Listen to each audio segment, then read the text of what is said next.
Welcome, you're watching the India Development Debate. I'm Tamanna Inamdar.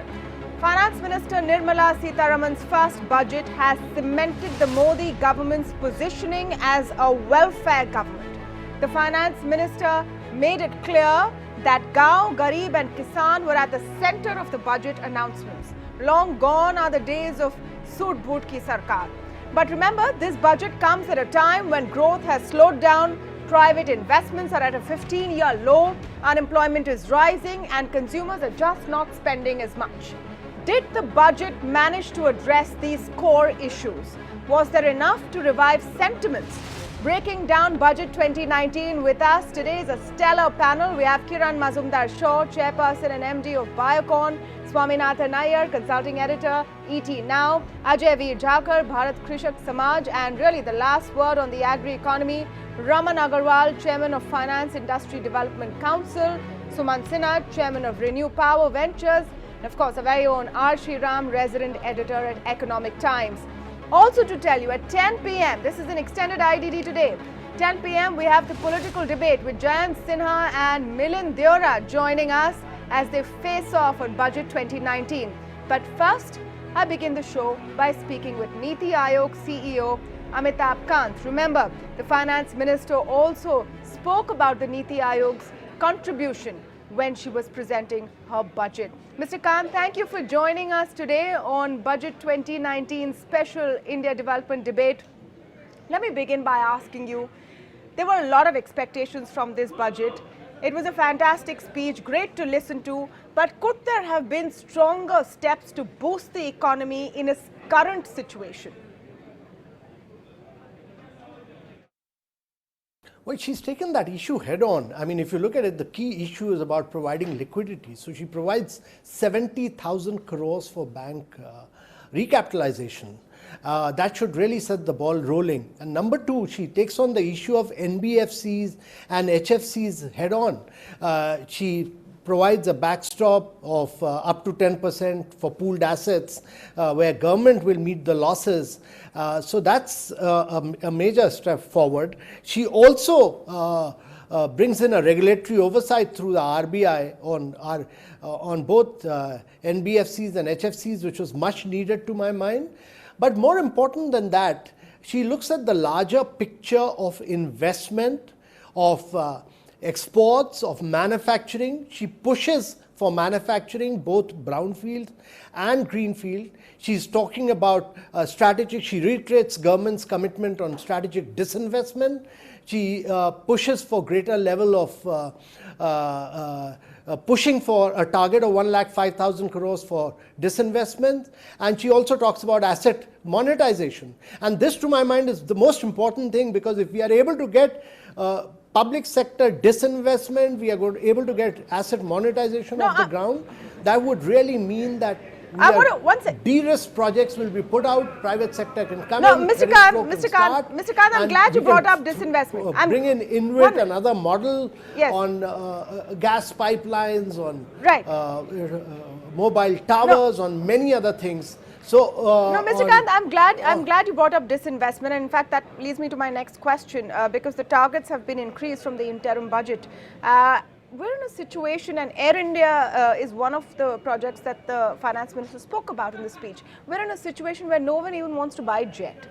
Are these targets realistic, and Air India especially?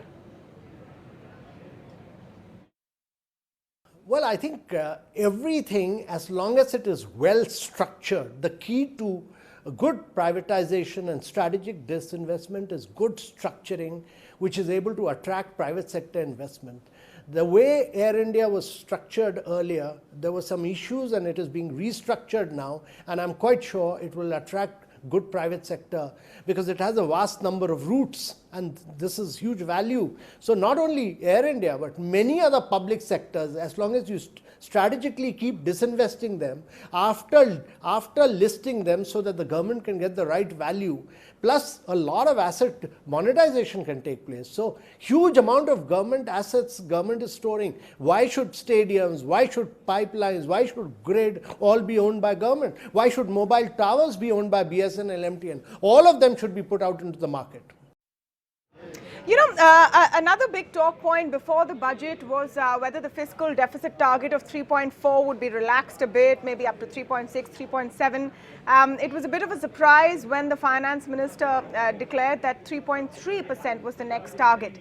This also comes at a time when there's a lot of talk about the budget numbers and the accounting and whether there's some jugglery. Do you think this 3.3% target will lead to more scrutiny ahead?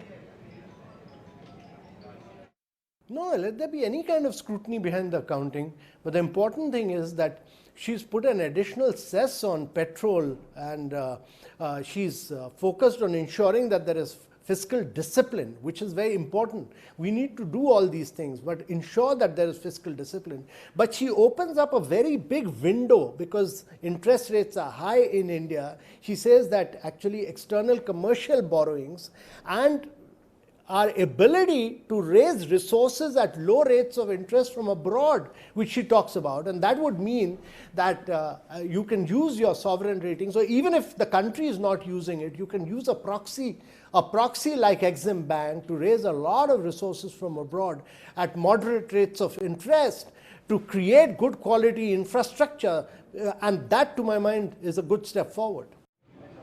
You spoke about the cess on petrol and diesel, and in fact, that's become one of the talk points through the day. We're in the middle of what some are describing as a consumption slowdown. People are spending less. Was this really the best time to make things more expensive or more mehenga, including petrol, diesel, including gold, and a whole host of other products because of custom duty hikes?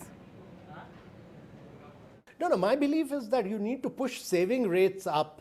You need to push saving rates up, you need to push investments up, and you really need to push exports up. If these three things happen, really push for greater level of exports rather than just consumption, you will see that is really the key to India's growth story. Okay, but one of the moves, of course, was what we're calling the super rich tax. And increased assesses on those earning over 2 crores and 5 crore rupees. Is that going to yield a lot of revenue? Because there are barely 50,000 taxpayers who come in that bracket. Is it more of a signal than anything else?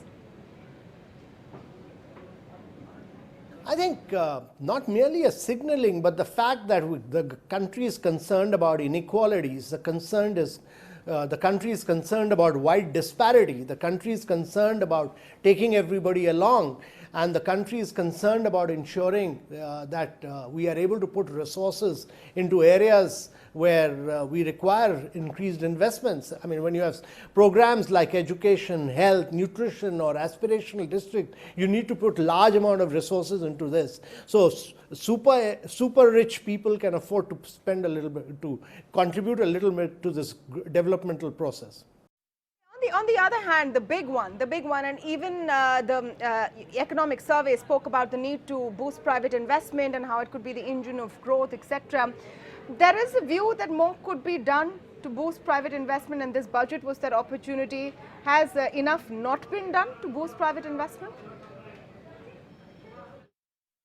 No, why do you say this? 70,000 crores of credit flow. What will happen when you push for strategic disinvestment? What will happen when you push for asset monetization? Will the private sector not come forward? It's all meant for the private sector. What will happen when you start floating bids to get large-scale investment into areas of infrastructure? Will the private sector not come forward? What will happen to the 100 lakh crores that you're going to put into infrastructure for the next 5 years? It's all private sector. What will happen when you float bids for gigafactories or computer or solar PV into India? It's all for private sector. So the entire thrust is actually creation of a lot of goods where private sector can come in and play in a very big way and manufacture in India. Part of the issue is a short supply of credit as well, and a squeezing of credit in the economy. Now, 70,000 crore rupees for public sector banks has been announced as a partial sort of relief for NBFCs. Guarantees will be given, but is that enough?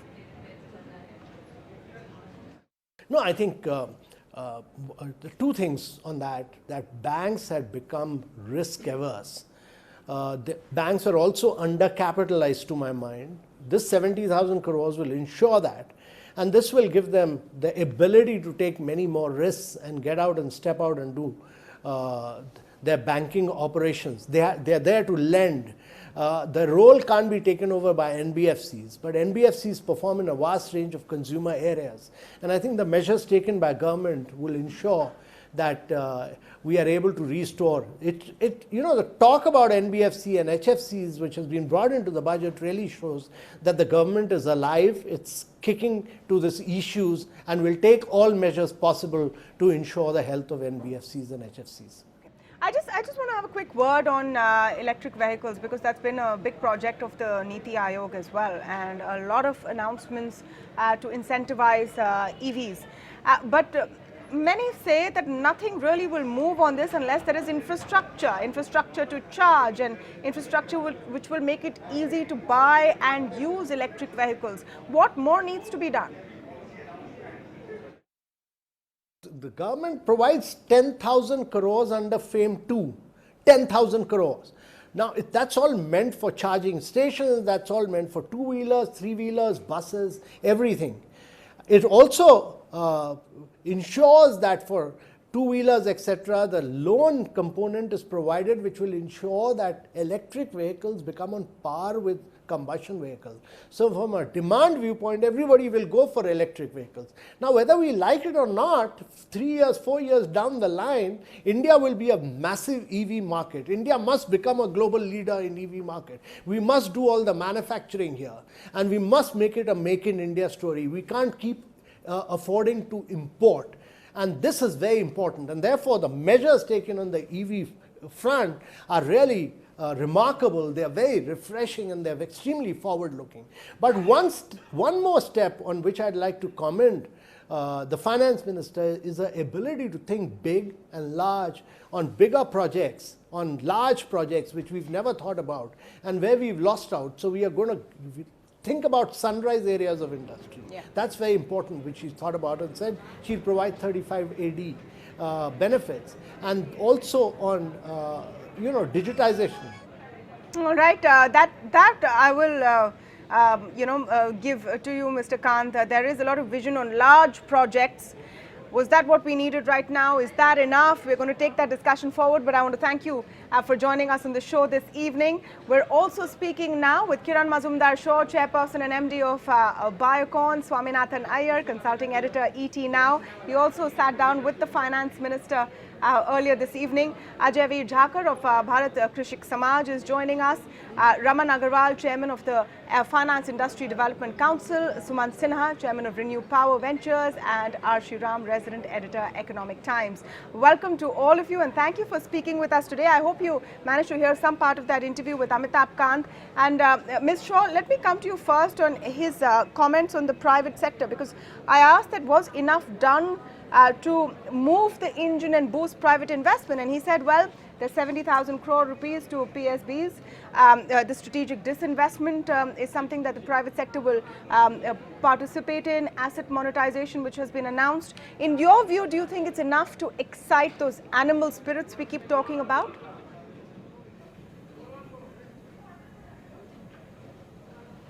So everything that Mr. Kant said is absolutely correct.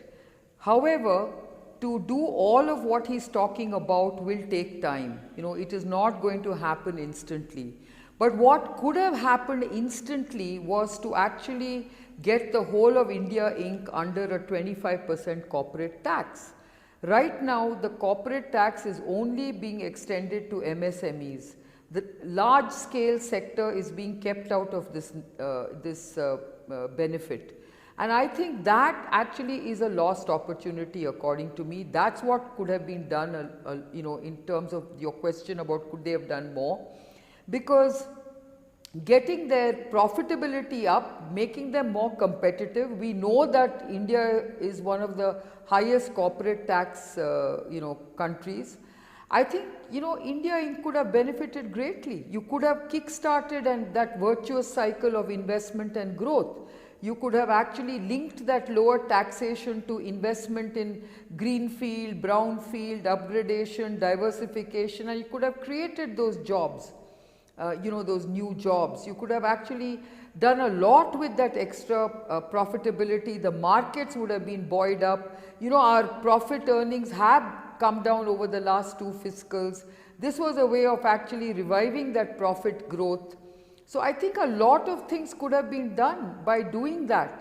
So I for one believe that that was a lost opportunity.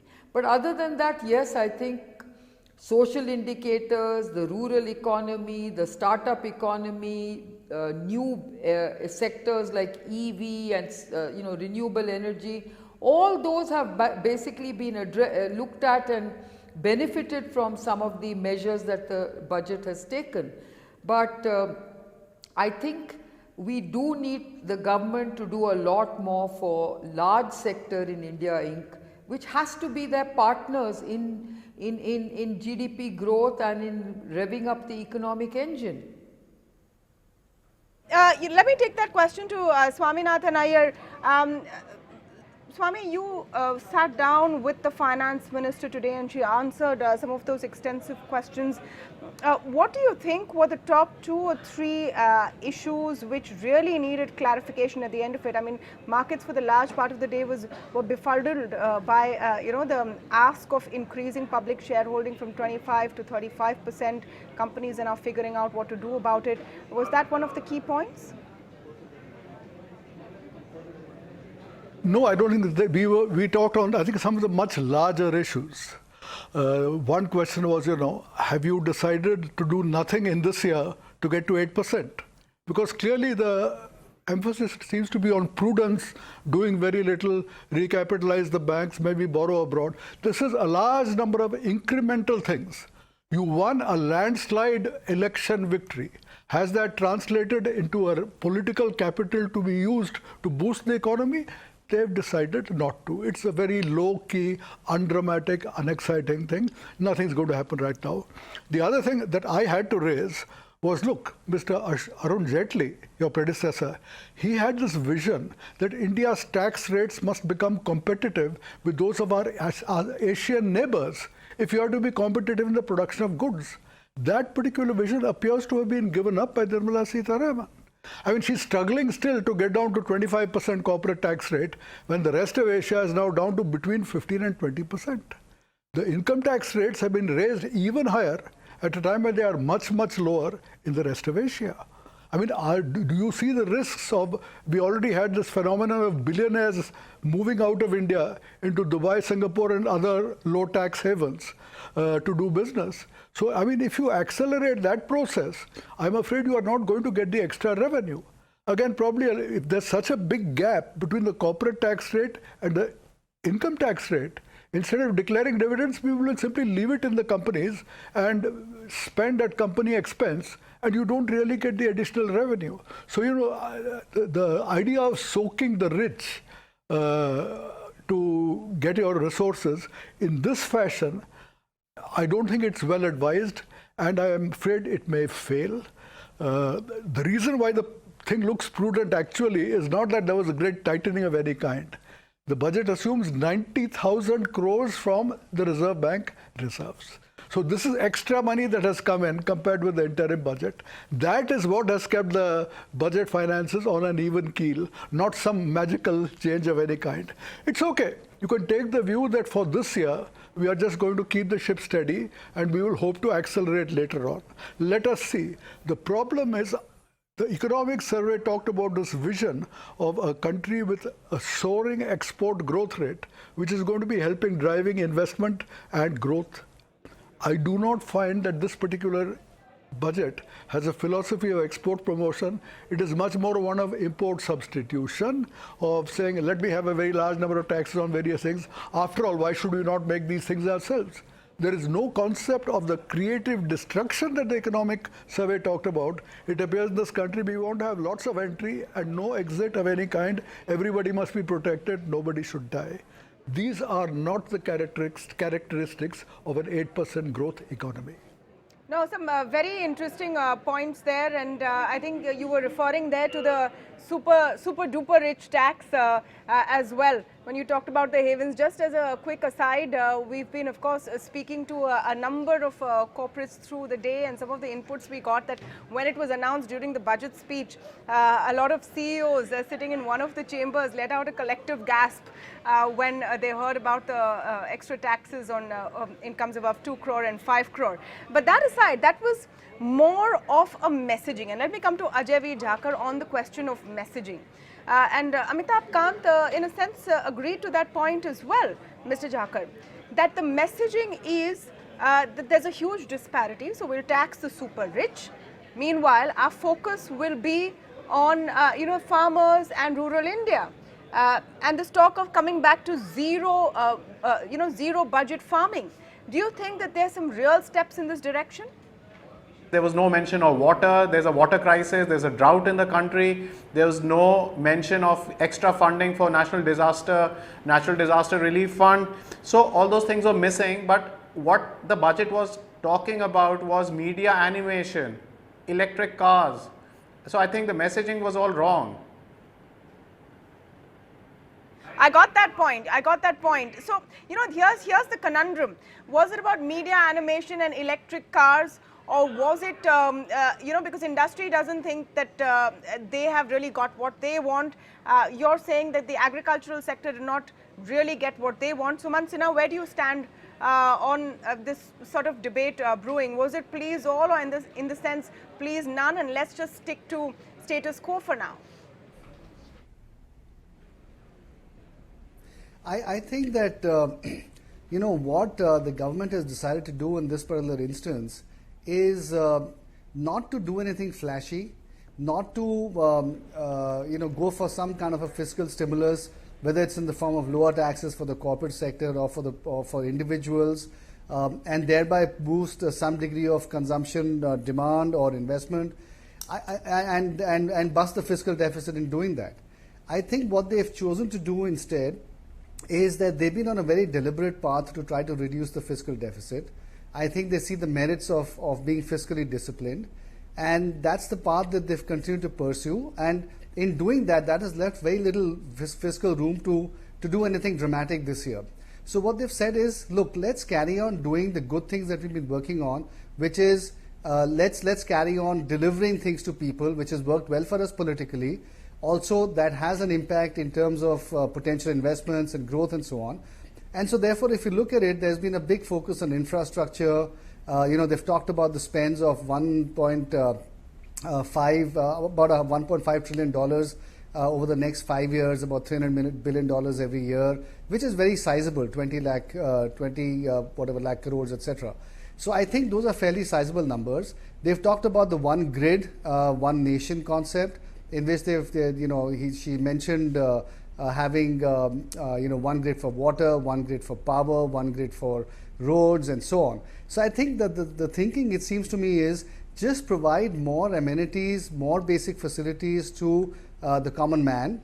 Household affordable housing is a big aspect as well of that. And I think they've chosen to go down that path. Now, in addition to that, they've picked one or two sectors here and there. So, for example, clearly electric vehicles is one area where there are a number of different incentives that they've chosen to give. And then, of course, the financial sector, because that's sort of a common underlying theme, for all sectors. And they've chosen to recapitalize banks and the NBFCs. And so I think that's really the way they've gone. So they've gone for the long haul. They've painted a vision for what they think should happen in the country over the next 5 years to excite people, I think, in terms of the investments required and the direction in which the country is going. But the idea is to get there slowly and to get there in a way where where basic amenities to people are more prioritized than big flashy investments into big manufacturing areas or coastal zones or tax cuts. No, absolutely. I think the only thing they also talked about, and we have to see how that gets implemented. Yes. Yeah. No, my point was Sorry, just one more thing is that they talked about these big manufacturing hubs, Yeah. No, my point is that, basic amenities to the common man is absolutely necessary at all times. The question is about the timing. Does the government have the luxury to go nice and easy into another spate of reforms? Are we now at the situation where we need to move the needle fairly quickly? And that's the key question. One sector which seems happy is the NBFCs. Mr. Raman Agarwal, you and I spoke before the budget, where you had a list of demands. Do you think that there has been some delivery today on some of those demands, Mr. Agarwal? Tamanna, let me at the outset say that today is a landmark day for NBFCs. I'll tell you why. Because perhaps for the first time, we have seen such special recognition of the NBFC sector coming from none other than the Honorable Prime Minister herself. More than twice, she talked about the increasingly important role being played by NBFCs in driving the consumption demand and capital formation for the MSMEs. And she also mentioned about the fact that the banks are getting risk averse when it comes to funding NBFCs. And that is the stance. If you remember, we have been saying all along that one default with one ILFS or a housing company cannot be taken as a representative picture of the sector. It was the sentiment which had gone suddenly bad. And I think this clear messaging and the fact that Government of India is ready to stand guarantee to a highly rated NBFC pool of assets speaks volumes about the kind of confidence that government poses in the sector. And I think it's a huge step forward. And as I said, I mean, the amount may not be much, but look at the impact. Immediate impact is that RBI has immediately swung into action. Hardly an hour had passed to us and RBI has immediately issued and created a dedicated 1,34,000 crore window. I mean, that is something which we were exactly demanding, as if RBI was waiting for a signal from the ministry. And I think FM spoke in such high words, it has immediately created the impact which we wanted. And I think it's a very, very important step. In addition to, there are few other steps which we can talk later. But I think the loud message is a clear message from the finance minister herself that the sector is important, playing an important role, and it is facing a funding crunch because of banks getting risk averse. That needs to change. And a clear message has been given. Will that message be followed through, R. Sriram? When the whole budget process was just beginning, the finance minister put out a tweet saying that I'm getting a lot of inputs, keep them coming. I remember you and I also spoke around that time. Even today, when she was speaking about NBFC, she said there's a lot of buzz about it and I'm going to talk about it. Do you think that a lot of that feedback has come in and she's very aware about the touch points in the economy or the pain points? Because she talked about all of them. Has she done enough to address them?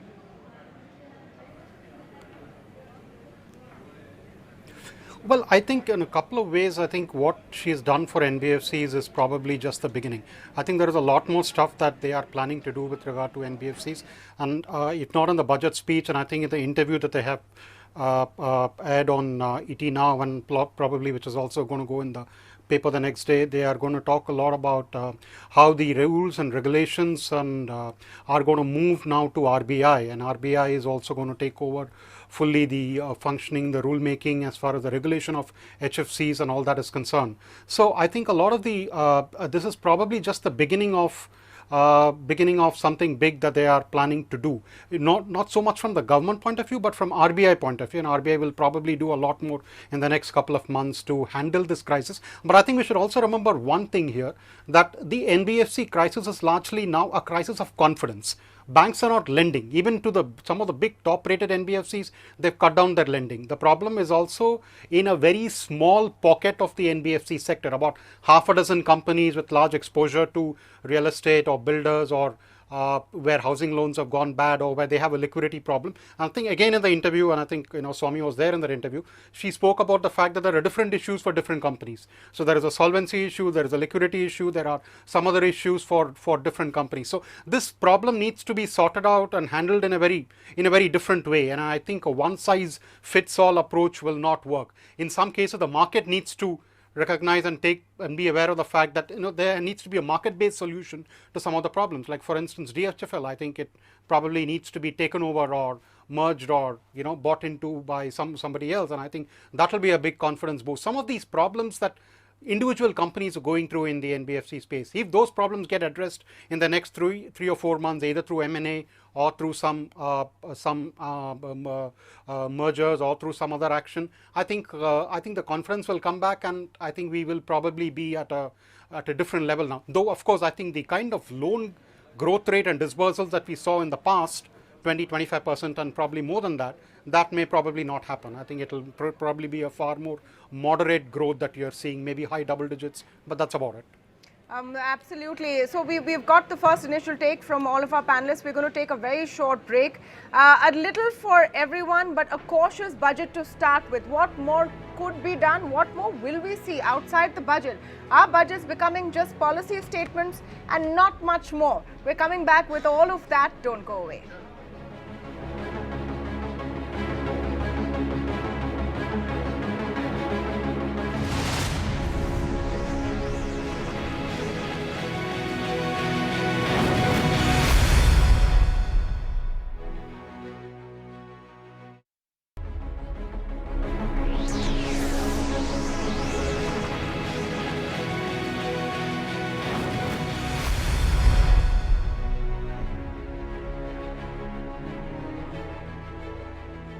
Welcome back. We're discussing budget for Bharat. Was it truly budget for Bharat? What was the focus? What was the messaging? Was it more of a policy statement? And will the real action follow? I have an excellent panel of speakers here with me. We're opening up the debate now as well. So if anyone has a point to make and come in, please do. Ajay V. Jhakar, I'm going to attempt coming to you.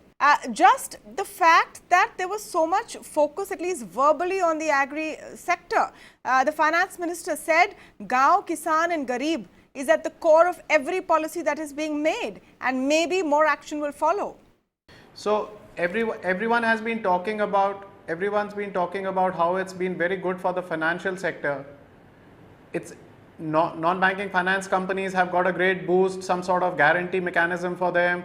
Lots of favorable policies. Public sector banks have got a 70,000 crore recapitalization.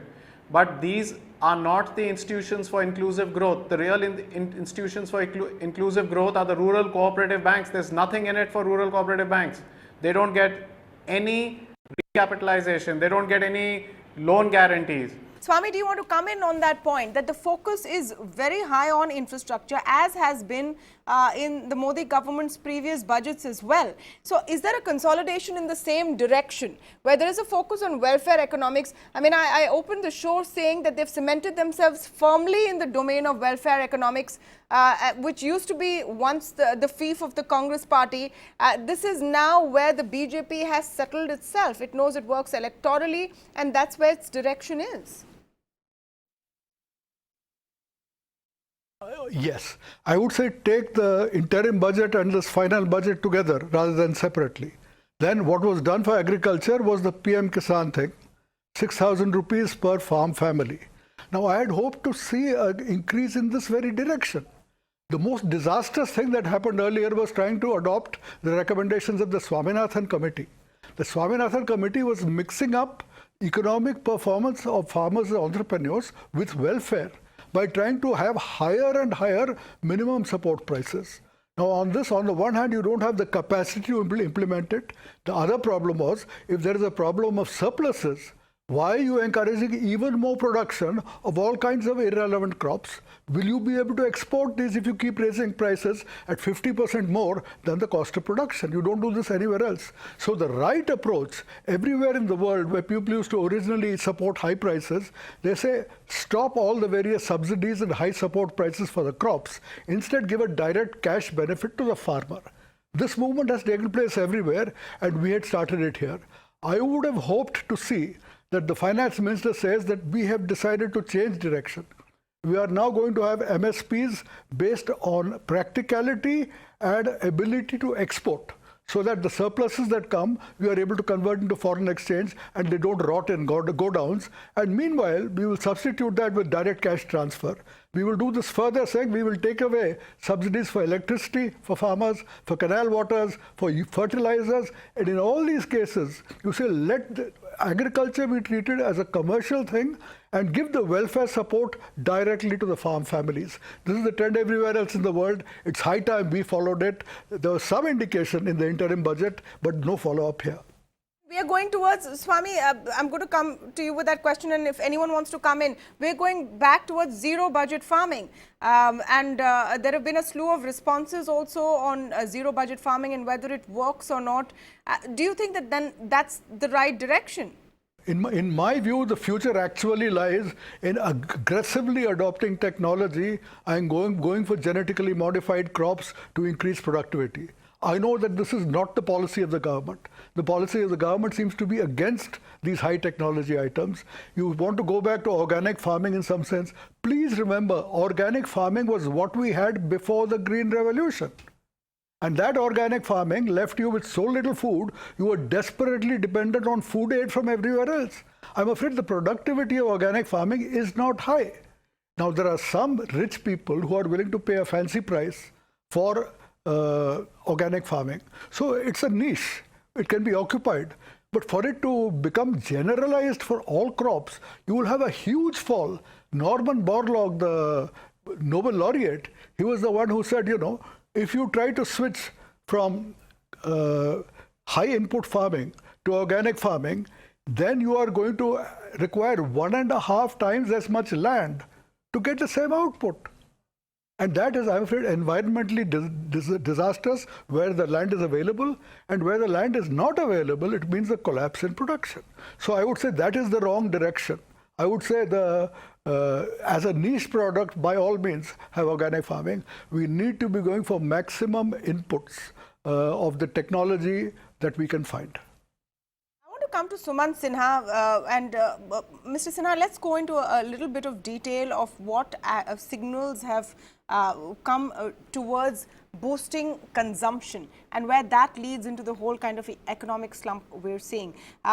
In her press conference after the statement, Finance Minister also talked about how the focus is on building rural consumption, and that's happening through infrastructure spends or through other rural schemes or welfare schemes that the government is targeting. Do you think that this will really move the needle forward in the context of what we're seeing currently in consumer slowdown?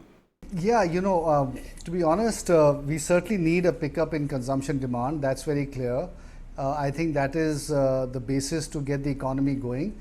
I think one of the things that is constraining consumption demand right now is the high cost of capital and the lack of liquidity from the NBFCs.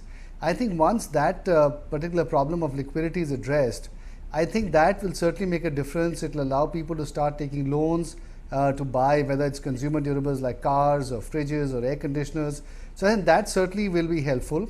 I think the second thing also is the issue that the cost of capital is still very high. The RBI has started trying to reduce interest rates, but we're still very early in the cycle. Unfortunately, there is very poor transmission of those reduction in interest rates. Hopefully, as the situation in the financial sector improves, perhaps there will be a reduction in interest rates as well, and that also hopefully will be helpful in boosting consumer demand. At the rural level, you know, I can't remember exactly what there is in the budget to encourage rural demand, but I think that in general, if as I said, the ease of living of people in rural India improves because of all the facilities that are being provided, then to that extent perhaps they have more discretionary income that they can then spend on you know, FMCG type of products, which then hopefully in turn allows those types of companies to therefore have better sales. So I think that certainly is useful. But I think overall, you know, we were having this discussion right now about whether we're moving towards welfareism and so therefore is that the direction that the government is taking?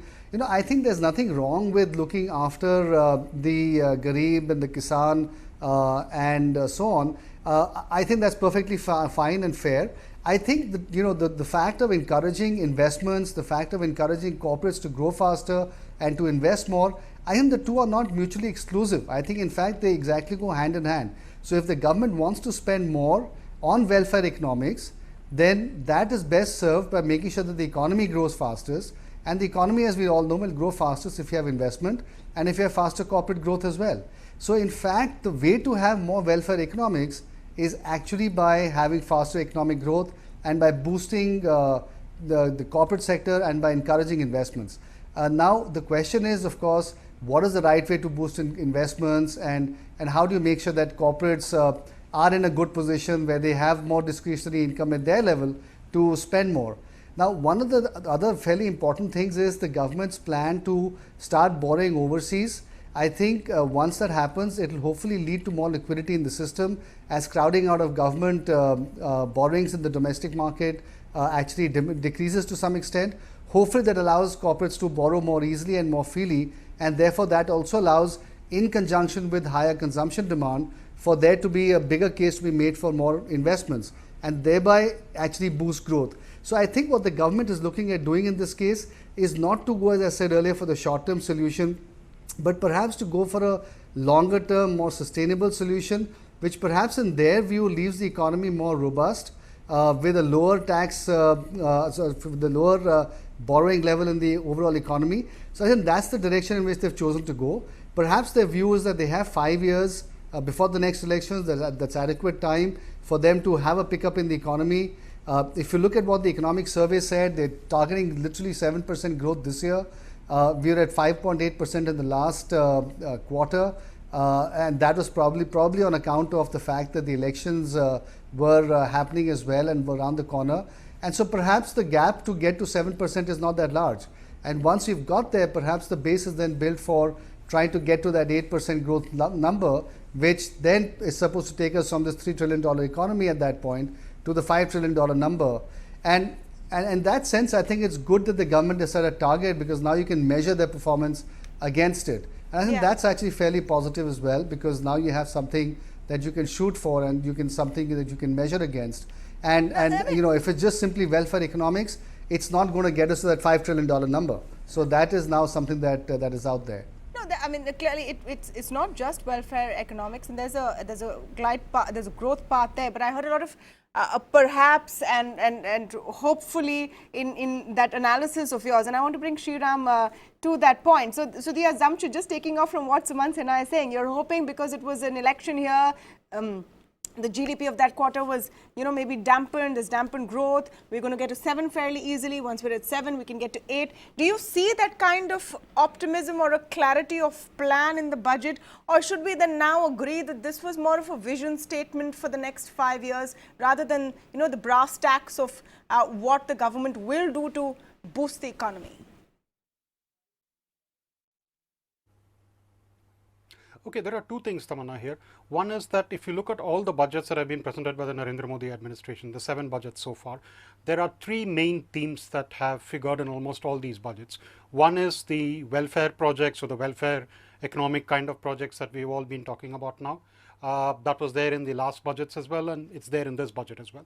The other one is about maximizing revenue or increasing revenue through whatever means, whether it's a higher disinvestment target, whether it's through tax collections or tax increases. The third is infrastructure spending. So that has been there in all the budgets, and that's been there in this budget as well. And we have a fair bit of infrastructure spending that has been announced both in roads and in railways, and there is a plan to spend about 1 lakh crore over the next 5 years or so. So there is a fair bit of focus on that, and the government hopes that obviously that will spur corporate profits, that will spur corporate growth, and that will also help improve the country's infrastructure. The second important thing that we need to focus on, and that I think we probably are missing out a little bit, is that there is not much. There is a consumption slowdown in the country. There is no doubt about that. We've seen it in auto sales. We've seen it in home loan growth numbers. We've seen it everywhere. But how much can this budget actually do, or how much can any budget actually do to spur consumption? The only thing that they can do probably is to cut income tax. But given the kind of revenue problems and the revenue uncertainty, that really is a non-starter. Now, I doubt if the government would have really gone ahead and cut income tax. The way to look at spurring consumption, I think you have to look at the GST Council for that, and you have to look at the RBI for that. If the RBI can really cut rates further and the transmission actually happens, now there is a problem with transmission. There are a number of reasons for that. The transmission actually happens, then you could see the animal spirits probably coming back slowly into the market. You could see demand growing. You could see, loan growth rates coming back to a high level, and you could also probably see the auto numbers picking up. The other thing, GST Council, and I think we've been talking about and we've been hearing this for the last for quite a few months now, that some of the items in the high tax GST bracket, the 28%, can be brought down, can come down to 18%, or we can merge the 18% and the 12% into one number. If those things happen, and auto GST rates come down actually from 28 to 18%, I think that will be a big boost. But again, the problem with auto is not just about the fact that you have a consumption, you have a slowdown in people are actually sitting back and saying, okay, let me wait for some more time, I don't want to buy a car right now. The problem could also be, is this also the result of some kind of a millennial behavioral shift, that people are preferring to do shared taxis and do Ola and Uber and not wanting to own a car? I don't know the answer to that. But I think to tackle the issue of consumption slowdown, you got to look at these things, the RBI and the GST Council. Absolutely. I mean, I don't know. The auto sector is a mystery. Mr. Raman Agarwal wants to come in. Yes, sir. Yeah. See, let us also not forget that one of the most important elements of driving consumption is also availability of credit. And this part, the statement made in the economic survey yesterday, it said that one of the reasons identified in slowing down in the GDP was also the NBFC crisis, because the credit was not flowing to the segment which NBFC caters to. NBFC has been known to cater to that unbanked segment, driving their consumption, auto sales, consumption goods, consumer goods, you mentioned that. And exactly that is the reason the kind of measures taken to provide liquidity to ensure more flow of credit to this segment, which will further boost the consumption demand. And that has been very well stated by the Finance Minister in her budget speech. I think that is a very, very important element we need to keep in mind. Okay, I'm going to give the last word on this spectacular budget show to Swaminathan. Do you see a ray of hope in a lot of off-budget announcements? Because that's also the pattern we've been seeing from the last few budgets, and especially the budgets in the Modi government, that all the big stuff happens sometimes outside the budget. Do you hope to see that happening? Absolutely, especially this year when there's already been an interim budget. This is actually a kind of supplementary budget. The big action was the PM Kisan tax exemption limit. The big stuff was in the interim budget because it was before the election. So this should not be seen as a normal budget. This is more a supplementary budget, not very much action here. Above all, you cannot, with a little tax trick here or there, you cannot produce 8% growth. You have to release the animal spirits by changing the overall climate, and the overall climate depends on so many things other than the budget. The recapitalization of banks is a positive step. Borrowing abroad would be a positive step. If you can bring down interest rates, that would be a positive step. But as I said, on the other hand, I find some other worrying things like the zero budget agriculture, which is completely wrong. Giving up the Arun Jaitley vision of, we must compete with the other Asian countries. If you cannot do that, if you're turning inward looking, I am afraid you are not going to get that dynamic growth. And if you merely have a scratch here and a fiddle there, you are not going to become an 8% economy. If Nirmala Sitharman read the economic survey and tried to match it with what she herself has put in this budget, I am afraid there are very substantial mismatches. The economic survey talks about the need for creative destruction. Nirmala Sitharman wants to save everything and not allow anything to die and support everything. I'm sorry, if you have that kind of economy, more and more of your resources are going into low productivity areas and therefore are not available for the higher productivity areas. So if you really believe in creative destruction, if you believe in the virtuous cycle, you need to change some of your attitudes on protection and on allowing uneconomic industries to die. That is as much part of dynamism as giving incentives for growth. Absolutely. I'm going to take a very short break here, but IDD Budget Special continues on the other side as well. I want to thank our panel that has joined us today. We're talking politics when we come back from the break. What is the political messaging from this budget? Is the opposition justified in saying it's old wine in a new bottle? We have Jayan Sinha and Milind Deora joining us next. you come back to.